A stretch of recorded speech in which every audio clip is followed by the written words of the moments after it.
E agora a gente vai falar de um assunto muito importante. Você sabe como funciona a prova de vida dos beneficiários do INSS? A gente até já falou sobre esse assunto aqui no quadro Direitos e Deveres, mas a gente vai voltar a falar um pouquinho mais para você entender ainda melhor. A advogada especialista em direito previdenciário e direito do trabalho, Silvia Guimarães, vai nos responder mais sobre este assunto. Olá a todos que acompanham a TV Cultura Paracatu e agora eu converso com a advogada previdenciária e trabalhista Silvia Guimarães. Silvia, bem-vinda à TV Cultura Paracatu. Eu já começo perguntando como tem funcionado aí a prova de vida dos beneficiários do INSS. Bom dia, boa tarde, boa noite para todos os que seguem a TV Paracatu, que estão nos seguindo, estão nos acompanhando. Então, Cláudio, o que acontece? Existe a prova de vida para todos os beneficiários, são os pensionistas, os aposentados do INSS. Ela foi editada, uma portaria, no início de 2023, para seguir o ano de 2023, que traz a obrigatoriedade do cruzamento de dados pela Previdência Social, não necessitando mais que esse segurado se dirija aos bancos, às instituições financeiras para provar a prova de vida e nem ao INSS. Portanto, o que eles fazem? Eles fazem um cruzamento de dados. Todos que utilizam o site do Gov e são beneficiários do INSS, então, tomei a vacina, foi para o meu cartão de vacina do Gov, atualizei meu título de eleitor, que foi para os dados do Gov, declarei imposto de renda, que foi para os dados do Gov através da Receita Federal, realizei a renovação da carteira de motorista pelo Detran, foi para os dados do Gov. Tudo isso cruza os dados, porque todos são daquele site que a gente sempre chama gov.br. Então, essa obrigatoriedade da prova de vida passou a ser do INSS. Ocorre que, infelizmente, o INSS não conseguiu cruzar os dados de todos os beneficiários no ano de 2023. Então, o que está acontecendo agora em 2024? Ele está convocando essas pessoas que eles não conseguiram fazer a prova de dados de vida para que compareça à instituição financeira e realize a prova de vida. Então, os demais que não foram convocados não precisa comparecer.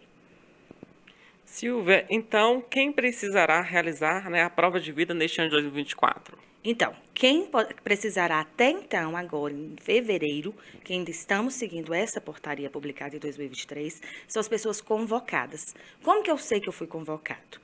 Primeiro, por isso que eu sempre falo, muito necessário deixar os seus dados atualizados no banco de dados do Gov, lá no meu INSS. Então, lá tem que estar atualizado o meu endereço, meu e-mail, meu telefone. Eles vão entrar em contato via comunicação postal, mensagens de texto via celular, convocando para comparecer nas instituições financeiras, e mensagem lá no meu INSS. Tem um sininho que fica do lado direito, acima no portal do meu INSS ou no site. Ele vai ter um vermelhinho como mensagem. Você vai clicar lá e lá vai estar a mensagem. Compareça a uma das instituições financeiras em que você recebe o benefício para realizar a prova de vida. Então, o INSS ali está te convocando. Até então, Cláudio, o INSS só convocou os nascidos em janeiro e fevereiro. Para você ter ideia, só esses 2 meses foram mais de 3 milhões de pessoas convocadas. Então, muitas vezes você foi convocado e nem sabe que foi convocado. Até então, também, o INSS diz que não vai cancelar o benefício de ninguém se não comparecer neste primeiro momento. Mas eu sempre peço, fiquem atentos, entre lá no site do meu INSS, se o senhor ou a senhora ou alguém tenha dificuldade, peça ajuda a alguém de confiança, porque são dados pessoais e muito importantes, né? Então, entre no site com você, olhe se não tem a convocação, principalmente se você faz aniversário em janeiro e fevereiro. Os demais que não foram convocados e que também não são de março, né, são de março, abril, de outros meses, continuem acompanhando. Mas até então vocês não precisam comparecer se não foram convocados. Muito bem. Silvia, o trabalhador que ingressar aí com a ação trabalhista tem direito a ter reconhecimento de tempo de vínculo empregatício reconhecido na Justiça do Trabalho como contribuição para o INSS? Sim, Cláudio. Como que é que funciona isso? Por exemplo, um trabalhador que trabalhou 5 anos para a empresa e não tinha esse período reconhecido em carteira. Então, eu ingressei com uma ação judicial, pedi ao juiz que reconhecesse esse tempo como tempo de trabalho. O juiz reconheceu. E aí, essa prova a gente pode levar para o INSS, mas temos que ter muito cuidado. Vamos colocar aí, 5 anos é muito tempo. Né? Quando você for aposentar, esses 5 anos pode fazer diferença no seu valor de aposentadoria, aposentar antes, ou até ter um benefício mais benéfico de acordo com a legislação que você está utilizando. Então, para que ele seja utilizado no INSS, é muito importante que exista início de prova material naquela ação trabalhista. Por exemplo, eu entrei com a ação e levei só testemunha. O INSS não considera. O juiz do trabalho vai considerar, mas aqui o juiz federal ou o INSS não vai considerar para fins previdenciários. Então, o que eu tenho que ter? Muito cuidado. Sempre falo assim com o seu advogado, olha, eu tenho prova de documento. Como? Eu tenho os extratos bancários que todo quinto dia útil do mês a empresa fazia a transferência daquele valor para minha conta. Eu tirei foto das minhas folhas de ponto, porque embora a empresa não assinou minha carteira, ela exigia que eu assinasse o ponto. Eu tenho a rescisão que ele fez para fins de saber quanto que eu tinha para receber no final. Isso são provas, início de provas materiais, que são documentos. Eu não levei para o INSS só provas verbais, só testemunhas. Eu levei início de prova material. Então, levei isso para a Justiça do Trabalho inicialmente.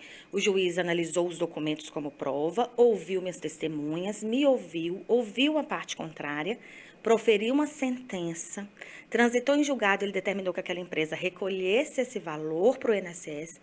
De posse desses documentos, eu levo para o INSS e peço, INSS, reconheça esse período como um período de contribuição. Porque o INSS recebe o seu dinheiro, porque está lá, na hora que a empresa recolher, vai estar lá seu NIT, seu PIS, tudo. Ele vai identificar que é você, mas ele não identifica de onde veio esse dinheiro, o que é. Então, ele não vai diretamente para o seu extrato de contribuições, contando o tempo, o valor. Então, é muito interessante você fazer isso, porque vai fazer diferença lá na frente na sua vida. Muito bem, Silvia. Agora, quanto ao aposentado que ganhou a ação trabalhista, ele terá direito de pedir a revisão do benefício de aposentadoria? Sim, isso também é muito interessante e algo que acontece muito. Nós temos empresas que a pessoa trabalha 15, 20, 25 anos nessa empresa e após sair, ela ingressa com a ação, ela aposenta, ingressa com a ação pedindo o reconhecimento de alguns direitos durante aquele contrato de trabalho. Então, eu trabalhei, aposentei e ingressei com a ação para ter reconhecimento de horas extras, adicional noturno, intervalo que eu não tirava. Era referente àquele período que eu trabalhei antes de aposentar. Então, o INSS a Justiça do Trabalho reconhece esse período. Eu tenho visto clientes que descontaram deles R$100 mil de contribuição previdenciária, porque é uma ação de 500 mil, 600 mil, é muita diferença. Então, ele tem direito sim, mas ele também tem que fazer igual o trabalhador lá, normal. Ele tem que instruir esse processo na Justiça do Trabalho com provas, reconhecer esses direitos, esse recolhimento. O INSS não reconhece ele também como vínculo e atualiza de imediato a aposentadoria dele. Então, ele leva esses documentos para o INSS e pede a revisão do benefício, ou de aposentadoria, ou de auxílio em capacidade, e faz o cálculo novamente e revisa aquele benefício e recebe o direito de receber a mais, porque ele contribuiu por isso. Silvia, muito obrigado pela sua participação e seja sempre muito bem-vinda à TV Cultura Paracatu.